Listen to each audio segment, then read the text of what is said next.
प्यारे विद्यार्थियों, सबसे पहले तो आप सभी विद्यार्थी जो अपने विद्यालय से केशवानंद विद्यालय के ऑनलाइन ऐप से जुड़े हुए हैं और जो मुझे सुन रहे हैं और देख रहे हैं, आप सभी को हार्दिक बधाई कि बिना एग्ज़ाम दिए आप पास हो गए 10th में। इसलिए बधाई तो बनती है ना भाई। और पहले तो क्या है कि हम उन बच्चों को विशेषकर बधाई देते थे जिनकी 90 से ऊपर होती थी परसेंटेज, उनको विशेष बधाई देते थे। अब तो भैया सब समान है। तो सभी विद्यार्थियों को जो मुझे सुन रहे हैं, देख रहे हैं, आप सबों को बधाई कि आप एक जीवन का स्टेप पार करके, जो पढ़ाई का एक स्टेप है 10वीं बोर्ड को पार करके आप स्पेशलाइजेशन, एक विशेष की ओर जा रहे हैं। भाई 10वीं में सब समान होते हैं और 10वीं के बाद कोई बच्चा आर्ट्स लेता है, कोई कॉमर्स लेता है, कोई साइंस लेता है, साइंस में कोई बायोलॉजी ले रहा है, कोई मैथ ले रहा है, तो विशेष हो गया ना बेटा, स्पेशलाइजेशन हो गया। तो आप स्पेशलाइजेशन की ओर आ रहे हो, 11th क्लास में हो। मेरा नाम राहुल जोशी है बेटा और मैं आपको केमिस्ट्री पढ़ाऊंगा। लगभग मुझे 10-12 साल का अनुभव है 11th 12th केमिस्ट्री पढ़ाने का। और मेरे इस 10-12 साल के अनुभव में बेटा मैंने कई ऐसे विद्यार्थियों से मिला हूँ मैं, जिनकी 10वीं में प्रतिशत 60 और 62 और 12वीं में उनकी परसेंटेज 85, 86, 87, 90। देखो कितना वेरिएशन। मैंने इसी विद्यालय में जब पढ़ाता था तो मैंने ऐसे ऐसे बच्चे यहाँ देखे हैं जो 10वीं में अन्य विद्यालयों से 60, 62, 63% लेके आते थे और यहाँ साइंस में 85, 90% बना के गए। कई विद्यार्थी ऐसे हैं जो आज डॉक्टर हैं, इसरो में साइंटिस्ट तक हैं अपने यहीं के। तो बेटे ये सब बातें आप सोच रहे होंगे कि गुरुजी ये बातें हमें क्यों बता रहे हैं। इन बातों को बताने का मकसद है कि जब आपने साइंस ली है तो आपका कोई ना कोई एम है कि सर मुझे अच्छी IIT कॉलेज से बीटेक करनी है या मुझे MBBS करनी है। तो बेटा आप सबों का एम है, आप सबों का एक उद्देश्य है कि हमें क्या करना है। तो आपको 12वीं बाद कंपटीशन की तैयारी करनी पड़ेगी, आपको नीट का एग्ज़ाम देना पड़ेगा अगर कोई लड़का मेडिकल लाइन में जाना चाह रहा है तो। यदि किसी के पास मैथ है, वो मान लो बीटेक करना चाहता है IIT कॉलेज से, तो उसको JEE का एग्ज़ाम देना पड़ेगा। ये सब आप जानते भी हैं। और बेटा अगर कोई बच्चा मान लो MBBS में नहीं जाना चाह रहा है, वो IIT से बीटेक नहीं करना चाह रहा है कि गुरुजी मुझे तो आगे प्रोफेसर बनना है, कॉलेज में लेक्चरर बनना है, स्कूल में लेक्चरर बनना है, तो उसको BSc MSc करनी पड़ेगी। तो बेटा BSc MSc में भी आप वही पढ़ोगे जो 11th 12th में पढ़ते हो। ये मैं बता रहा हूँ आपको, आप अपने बड़े भाई बहनों से पूछ सकते हो। BSc में वही पढ़ना पड़ेगा जो 11th 12th में पढ़ते हैं। एक बात और है, फिर अपना चालू करेंगे पाठ जो भी मैं पढ़ाऊंगा टॉपिक। बेटा 12वीं और 11वीं क्लास, 12वीं क्लास में आपके ऊपर जिम्मेदारी होती है माध्यमिक शिक्षा बोर्ड के एग्ज़ाम की। बोलो होती है नहीं होती है? बिल्कुल होती है। 12th क्लास में जिम्मेदारी है आपके ऊपर कि मुझे बोर्ड का एग्ज़ाम देना है, परंतु 11वीं क्लास में आपके ऊपर बोर्ड के एग्ज़ाम की जिम्मेदारी नहीं होती है। आप जितना ज़्यादा नया से नया सीख सकते हो, वो कौन सी क्लास में सीख सकते हो बेटा? 11th। शाबाश, 11th क्लास सीखने की क्लास है। जितना ज़्यादा सीख सकते हो भंडार है भैया, क्योंकि बोर्ड का एग्ज़ाम तो देना नहीं है कि हम बोर्ड के मुताबिक ही पढ़ें, नोट्स पढ़ें। ये सीखने की क्लास है। इसको मैं पहली बार और लास्ट बार आपसे ये लाइन बोल रहा हूँ कि 11th क्लास को कभी भी हल्के में मत लेना। इसको जितना ज़्यादा आप सीख सकते हो इसमें सीखो। आप नई नई बातें अपने सब्जेक्ट से संबंधित, फिजिक्स से हो, केमिस्ट्री से हो, मैथ या बायोलॉजी से हो। और 11th यदि आपने ढंग से पढ़ ली ना, 12th में मैं गारंटी से कह रहा हूँ आपके केमिस्ट्री में 90 क्रॉस नंबर है, अगर 11th ढंग से पढ़ ली तो। क्योंकि बेटा 12वीं का जो मूल आधार है वो 11वीं क्लास है। क्लियर है बात? अब मैं आपको आज अपने जो पहला पार्ट है दैनिक जीवन में रसायन, उसको पढ़ाऊंगा।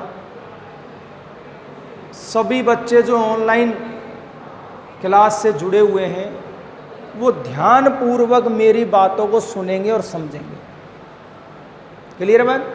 जैसे छोटा बच्चा मोबाइल में देखकर, छोटा बच्चा जब मोबाइल खोलता है तो ये लिटिल सिंघम, डोरेमोन, ये दुनिया भर के गेम देखता है ना, वो कितनी एकाग्रता से देखता है उस गेमों को।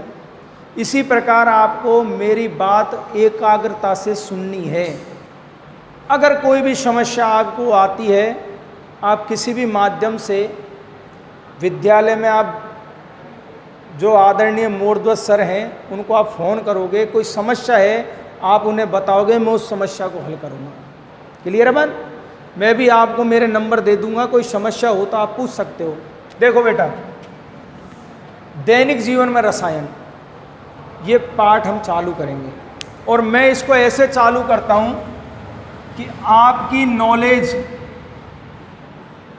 कितनी है? शून्य। आप कुछ नहीं जानते।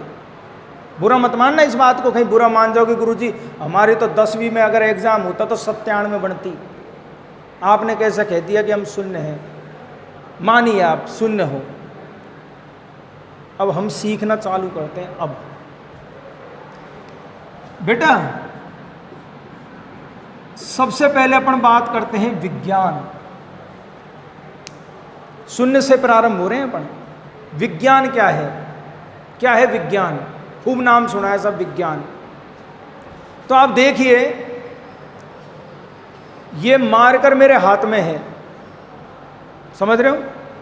इस मार्कर को मैंने छोड़ा तो ये नीचे आ गया। ये मोबाइल का कवर मेरे हाथ में है, इसको मैंने छोड़ा तो नीचे आ गया। ये डस्टर मेरे हाथ में है, इसको छोड़ूंगा तो नीचे आ जाएगा। इसका मतलब मैं क्या देख रहा हूं कि किसी भी वस्तु को अगर ऊपर से छोड़ा जाएगा तो वो नीचे ही आएगी। ऐसे यार मैंने पेड़ों के पत्तों को, पेड़ों से फलों को गिरते हुए देखा है। समझ रहे हो ना कि जो भी चीज गिर रही है वो ऊपर से नीचे ही आ रही है, ऊपर नहीं जा रही है। ऐसा कभी नहीं हुआ कि पेड़ से फल गिरा और वो ऊपर चला गया, नीचे ही आ रहा है वो। तो बेटा हमने इस बात पर रिसर्च किया, इस बात की छानबीन करी। तो न्यूटन नामक वैज्ञानिक ने यह बताया कि साहब पृथ्वी जो होती है वो सभी वस्तुओं को अपनी ओर खींचती है एक विशेष आकर्षण से। उस आकर्षण को आपने 6ठी 7वीं क्लास में नाम दिया था गुरुत्वाकर्षण। बोलो दिया कि नहीं दिया? दिया था ना आपने। तो गुरुत्वाकर्षण बल पृथ्वी प्रत्येक वस्तु को अपनी ओर खींचती है, जब भी तो ऊपर से गिराई हुई वस्तु नीचे आ जाती है। गुरुत्वाकर्षण बल के कारण। तो बताओ आपको नया ज्ञान प्राप्त हुआ कि नहीं हुआ? बोलो हुआ कि नहीं हुआ? आपने प्रयोग किए, प्रयोग ही तो कर रहा था मैं, ये कभी मार कर गिर रहा था, कभी डस्टर गिर रहा था, कभी पत्थर गिर रहा था, प्रयोग ही तो कर रहा था। तो बेटा मुझे प्रयोगों से एक नया ज्ञान प्राप्त हुआ, प्रयोगों से एक नया ज्ञान प्राप्त हुआ मुझे। इसी प्रकार मैं बताता हूं, देखो एक दिन मैं मेरे बच्चे को लेकर सुबह सुबह किसी गार्डन में घूम रहा था, तो मेरे बच्चे ने पूछा, पापा ये जो घास है ये भी ग्रीन रंग की है?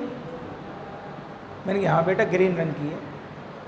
पापा ये पीपल का पेड़ जो है इसके पत्ते भी ग्रीन रंग के हैं? मैंने कहा हाँ बेटा ग्रीन रंग के हैं।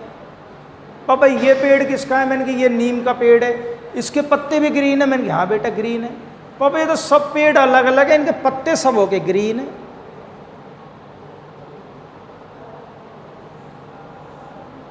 पत्ते सबों के ग्रीन है। तो मेरा जो बेटा है वो प्रकृति का अध्ययन कर रहा है, अध्ययन ही तो कर रहा है कि देखो ये इस पेड़ के पत्ते भी ग्रीन है, उसके भी ग्रीन है, उसके भी ग्रीन है, इस पेड़ के पत्ते चौकोर हैं फिर भी ग्रीन है, इसके गोल हैं फिर भी ग्रीन है। तो मैंने उसको बताया, मैंने कि बेटा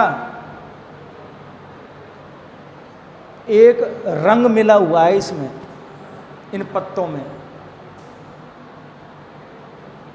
जिसका नाम है पर्णहरित, क्लोरोफिल। तो खैर वो क्लोरोफिल को तो नहीं समझ पाया, परंतु उसके दिमाग में एक बात तो सेट हो गई कि कोई पर्णहरित नाम का कोई रंग है, वो इन पत्तों में मिला हुआ है सबों में, इसलिए रंग कैसा है पत्तों का? हरा। तो फिर मैं तीसरे दिन उस पार्क में फिर गया, लॉकडाउन का समय था, मास्क लगा के। तो फिर बच्चे ने, पापा देखो ये आंकड़े का पेड़ है और इसकी पत्तियां हरे रंग की है क्योंकि इसकी पत्तियों में पर्णहरित है। तो बताइए नया ज्ञान प्राप्त हुआ कि नहीं हुआ? बोलो हुआ कि नहीं हुआ? कैसे प्राप्त हुआ? प्रकृति का क्रमबद्ध अध्ययन से। प्रकृति जो हमारे चारों तरफ है, वो बच्चा पार्क में गया, उसने पेड़ पौधे देखे, प्रकृति को देखा, उसका अध्ययन किया, यार इसका भी ग्रीन, इसका भी ग्रीन, इसका भी ग्रीन। तो बताओ उसको नया ज्ञान प्राप्त हुआ कि नहीं हुआ? हुआ। अब आप देख लो ना, अगर अपने यहाँ देखिए, अब हम बकरी, भेड़ बकरी देखिए अपने यहाँ जो रहती हैं, उनके शरीर पर छोटे छोटे बाल होते हैं। और आप शिमला, कुल्लू, मनाली, हिमाचल प्रदेश, ठंडे इलाकों में आप जाओगे, ईश्वर करे आप सभी साइंटिस्ट बनो और विदेश में जाओ, कोई सिंगापुर जा रहा है, कोई अमेरिका जा रहा है, तो वहाँ बकरियों के इतने बड़े बड़े बाल हैं। है बकरी, परंतु यहाँ के बकरियों के छोटे छोटे बाल, वहाँ बकरियों के बड़े बड़े बाल। साहब दिमाग लगाया, यार ऐसा क्यों? इसलिए क्योंकि वहाँ ठंडा प्रदेश है और ठंड से बचने के लिए वहाँ के जंतुओं के ऊपर बाल बड़े बड़े मिलते हैं, ठंड से बचने के लिए। तो एक नया ज्ञान प्राप्त हुआ कि नहीं हुआ? प्रकृति के अध्ययन से। आ गई बेटा बात समझ में? तो प्रयोगों से अर्जित ज्ञान, प्रयोगों से अर्जित ज्ञान एवं प्रकृति के क्रमबद्ध अध्ययन से, प्रकृति की स्टडी कर रहे हो तुम, रिसर्च कर रहे हो, उससे जो नया ज्ञान प्राप्त होता है उसे ही बेटा क्या बोलते हैं? विज्ञान। आ गई बात समझ में? कोई नया प्रयोग कर रहे हो या प्रकृति का अध्ययन कर रहे हो, उससे जो नया ज्ञान प्राप्त होगा वही क्या है बेटा? विज्ञान। तो विज्ञान क्या छोटा है क्या? नहीं, विज्ञान बहुत बड़ी है, विस्तृत है। कल आप साइंटिस्ट बनोगे, बड़े होके आप कोई नया प्रयोग करोगे, नया ज्ञान प्राप्त करोगे।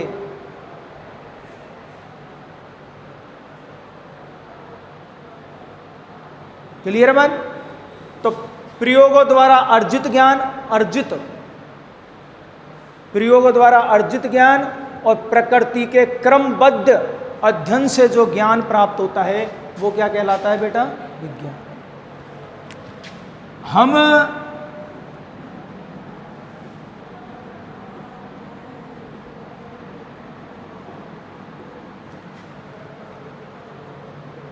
हम रसायन विज्ञान पढ़ रहे हैं इस समय, मैं आपको केमिस्ट्री पढ़ाऊंगा। अब आप कहोगे गुरुजी रसायन विज्ञान क्या है? तो अब रसायन विज्ञान पे आते हैं। रसायन विज्ञान केमिस्ट्री, CHEMISTRY,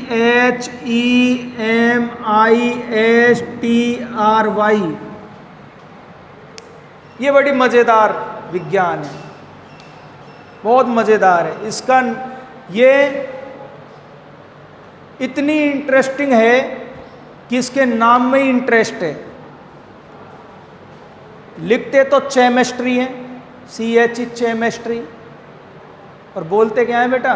केमिस्ट्री। तो है ना इंटरेस्टिंग? दिखने में क्या है, बोलने में क्या है। रसायन विज्ञान बताता हूं, देखो क्या है। ये मेरे हाथ में मार्कर है बेटा, मेरे हाथ में मार्कर है। आपके दिमाग में क्वेश्चन आया कि ये मार्कर के जो ऊपर का कवर है, जो वाइट और ब्लैक रंग का है, ये किस चीज का बना है?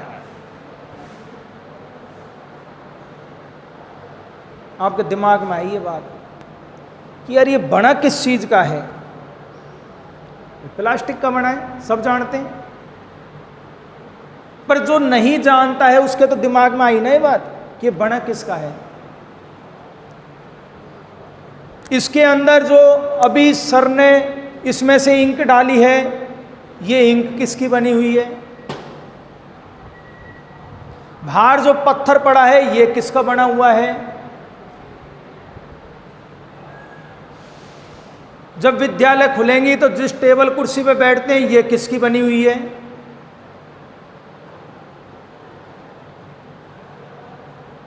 तो बेटा कोई भी पदार्थ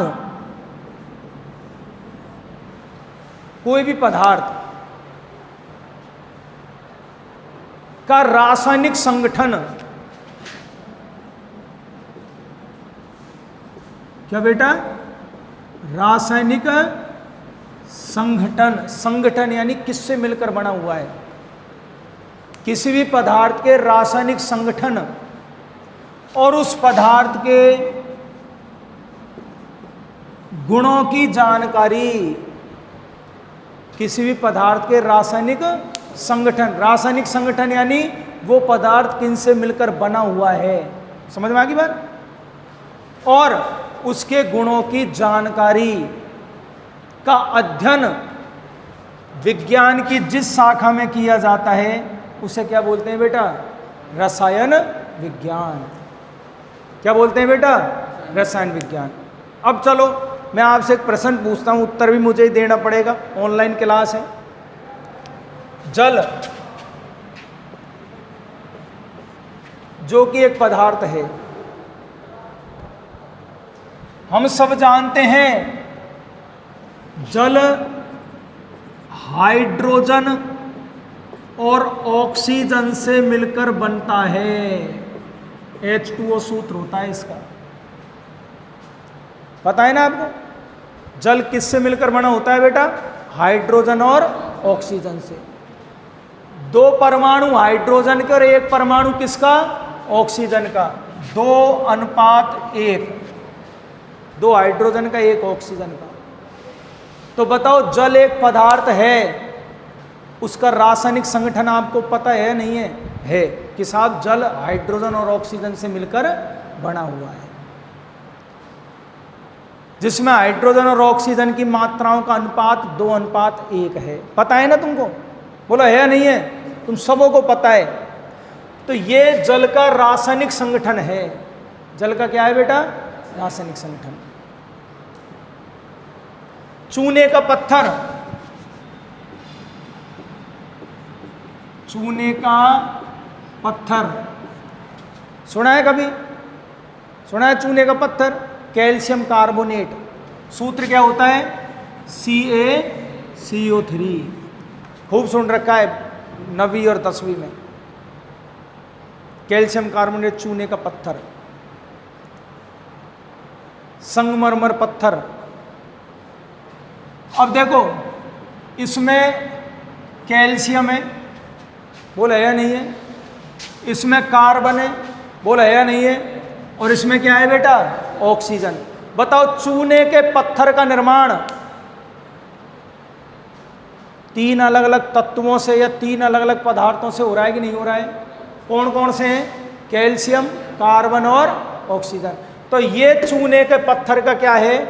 रासायनिक संगठन है कि वो कोई पदार्थ किनसे मिलकर बना हुआ है। कोई पदार्थ किनसे मिलकर बना हुआ है, ये उसका क्या होता है बेटा? रासायनिक संगठन। तो तुम्हें जानकारी हुई कि नहीं हुई? और गुण, गुण कैसे रंग का है, स्वाद में क्या है, कैसे क्रिया करता है दूसरे के साथ, टूट कर क्या बनाता है, ये गुण हो गए। तो किसी भी पदार्थ का रासायनिक संगठन क्या है, उस पदार्थ के गुण क्या हैं, इन बातों की यदि आप जानकारी चाहते हो, अध्ययन करना चाहते हो, तो वो विज्ञान की किस शाखा में करोगे आप? किस में करोगे बेटा? रसायन विज्ञान।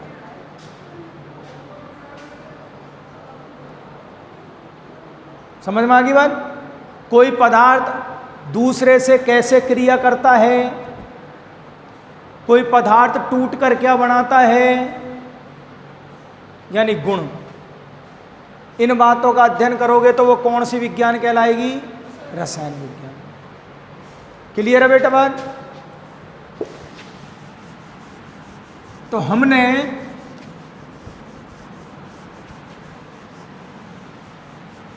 आज 0 से चले हैं कि हम कुछ नहीं जानते। आज हमने सबसे पहले विज्ञान के बारे में पढ़ लिया कि प्रयोगों द्वारा अर्जित ज्ञान और प्रकृति के अध्ययन से प्राप्त ज्ञान को ही क्या कहते हैं बेटा? विज्ञान। विज्ञान की कई शाखाएं हैं। भौतिक विज्ञान, फिजिक्स, गणित, प्राणी विज्ञान, प्राणियों से संबंधित, वनस्पति विज्ञान, पेड़ पौधों से संबंधित, रसायन विज्ञान, पदार्थों से संबंधित। तो हम पढ़ रहे हैं रसायन विज्ञान।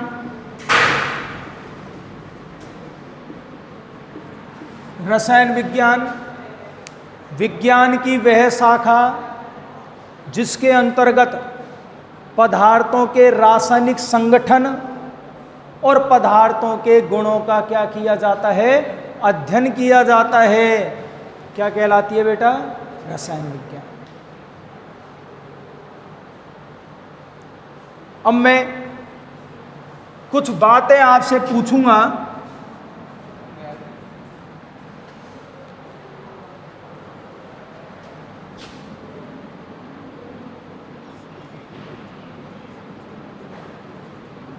प्रकाश सीधी रेखा में चलता है।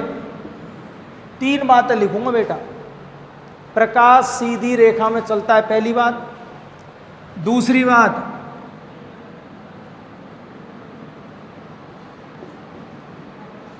पित्त रस शरीर में उपस्थित होता है, शरीर में उपस्थित होता है। और तीसरी बात, ऑक्सीजन जब हाइड्रोजन के साथ क्रिया करती है तो जल बनाती है। 3 बात बोर्ड पे लिखी हुई है। बताइए कौन सी घटना रसायन विज्ञान से संबंधित है? बताइए कौन सी है? क्या यह घटना संबंधित है रसायन विज्ञान से? नहीं है, क्योंकि इस घटना में न तो किसी पदार्थ के रासायनिक संगठन के बारे में जानकारी आ रही है और न गुण के बारे में आ रही है। इसमें भी न तो कोई पदार्थ के रासायनिक संगठन के बारे में जानकारी है और न गुण के बारे में है, परंतु ये जो नीचे वाली घटना है ये पदार्थ का गुण बता रही है कि ऑक्सीजन और हाइड्रोजन आपस में क्रिया करके क्या बनाती है बेटा? जल। ऑक्सीजन का गुण है हाइड्रोजन के साथ क्रिया करके जल बनाना, हाइड्रोजन का गुण है ऑक्सीजन के साथ क्रिया करके जल बनाना। तो बताओ ये नीचे वाली घटना रसायन विज्ञान से संबंधित है या नहीं है? क्लियर बात? तो विज्ञान की वह शाखा जिसके अंतर्गत पदार्थों के रासायनिक संगठन और पदार्थों के गुणों का क्या किया जाता है? अध्ययन। क्या कहलाती है बेटा? रसायन विज्ञान। आज सरल पढ़ा रहा हूं, बिल्कुल 0 से चल रहे हैं अपन। ये सब अपने 11th क्लास के पहले पाठ में है, वो पाठ 0 से ही चालू किया है। कल उससे कठिन, परसों उससे कठिन, धीरे धीरे अपन सिंपल टू कॉम्प्लेक्स, सरल से कठिन की ओर चलेंगे। एक दिन तुम ब्रांड भी बनोगे, ये मेरी गारंटी है तुमसे। तुम देखना, मैं जब ऑफलाइन क्लास चालू होगी तो मैं आपसे कंपटीशन का एग्ज़ाम लूँगा, आपको न्यूमेरिकल और आपको आंकिक प्रश्न, ऑब्जेक्टिव प्रश्न एवं वाले, है ना बेटा, वो मैं आपको दूंगा। केमिस्ट्री के 100 प्रश्न बना के 2-3 पार्ट हो जाने तो फिर देखना आप उसको जब हल करोगे आप में एक अलग जुनून और निखार आएगा। परंतु अब धीरे धीरे क्या है, हमको समझना है, पढ़ना है। पहले दिमाग में सेट करो सब चीज़ों को, फिर अभी तो सिंपल है, ये तो बहुत सिंपल चीज़ पढ़ रहे हैं अपन। बेटा जो रसायन विज्ञान है उसको भी हमारे 11th 12th लेवल पे, 11वीं 12वीं लेवल पे 3 भागों में बांटा है। कितने भागों में? 3। 11वीं 12वीं के लेवल पे 3 भागों में बांटा है। 3 में। वैसे तो रसायन विज्ञान बहुत से भागों में डिवाइड होती है, बटी होती है, पर 11वीं 12वीं लेवल में कितने भागों में बांट रखा है? 3 भागों में। पहली है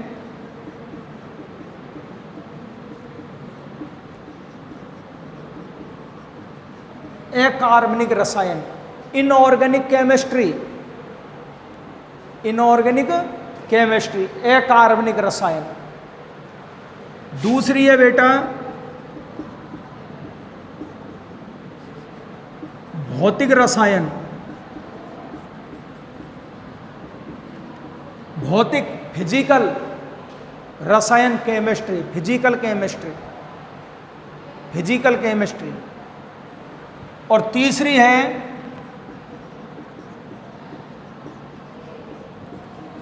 कार्बनिक रसायन, कार्बनिक organic, organic chemistry, inorganic, inorganic, physical, organic chemistry. लिख लेना नीचे। 3 भागों में बटी हुई है केमिस्ट्री अपने 11th 12th और बीएससी में। 11th 12th और बेटा बीएससी में। आपकी जो फर्स्ट केमिस्ट्री की बुक है वो ये 2 भागों से मिलकर बनी हुई है, वो अलग है। देख, वे पदार्थ जिनमें कार्बन उपस्थित होता है, क्या उपस्थित होता है बेटा? कार्बन। वे पदार्थ जिनमें कार्बन उपस्थित होता है, कार्बन, वो पदार्थ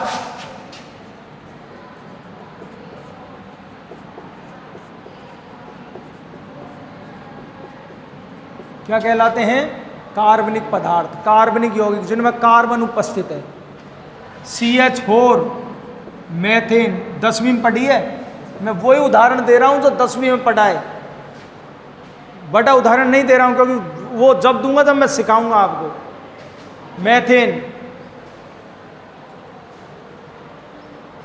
C6H6 बेंजीन और C6H12O6 ग्लूकोज, ग्लूकोज, ये 3 अलग अलग पदार्थ हैं, मेथेन, बेंजीन और ग्लूकोज। ग्लूकोज तो सुना है नाम, सुना है ना, थक जाते हैं जब ग्लूकोज घोल घोल के पीते हैं। इन बताओ तीनों यौगिकों में आपको कार्बन दिखाई दे रहा है कि नहीं दिखाई दे रहा है? ये भी कार्बन से मिलकर बना है, ये भी और ये भी।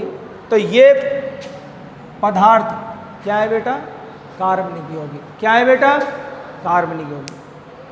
तो जो कार्बनिक यौगिक होते हैं वो कैसे बनते हैं, उनके गुण क्या हैं, उनका रासायनिक संगठन क्या है, इन बातों की जानकारी कौन सी शाखा में मिलती है आपको? कार्बनिक रसायन में। किस में मिलती है बेटा? कार्बनिक रसायन में। तो कोई पूछ ले आपसे, बता कार्बनिक रसायन क्या होती है, तो आप बता देना कि जितने भी कार्बनिक यौगिक हैं जो कार्बन से मिलकर बने हैं, उनके बारे में जानकारी, उनके बारे में अध्ययन कौन सी शाखा में किया जाता है? कार्बनिक रसायन, ऑर्गेनिक केमिस्ट्री। अब बेटा कुछ यौगिक ऐसे भी होते हैं जिनमें कार्बन नहीं होता है। जल, क्या कार्बन है क्या इसमें? अमोनिया,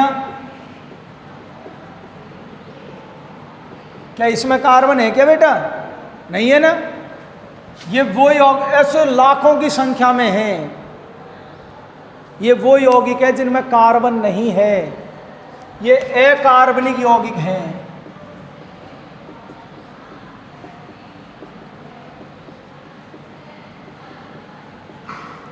कैसे यौगिक है बेटा? अकार्बनिक। ये अकार्बनिक यौगिक हैं। इन अकार्बनिक यौगिकों का अध्ययन आप कौन सी रसायन में करोगे बेटा? अकार्बनिक रसायन। ये कैसे बनते हैं, इनके गुण क्या हैं? बोलो, बात समझ में आई कि नहीं आई? बोलो बेटा, बात समझ में आई कि नहीं आई? अब कौन सी बची? Physical chemistry. सेल देखा है आपने? घड़ी का सेल, मोबाइल की बैटरी देखी है ना। सिंपल उदाहरण दे रहा हूँ, बहुत सरल। कल और डिस्कस करेंगे बड़ा, आज नहीं, एकदम से वजन नहीं डालूंगा तुम्हारे ऊपर। वही उदाहरण दूंगा जो दैनिक जीवन में देख रहे हो।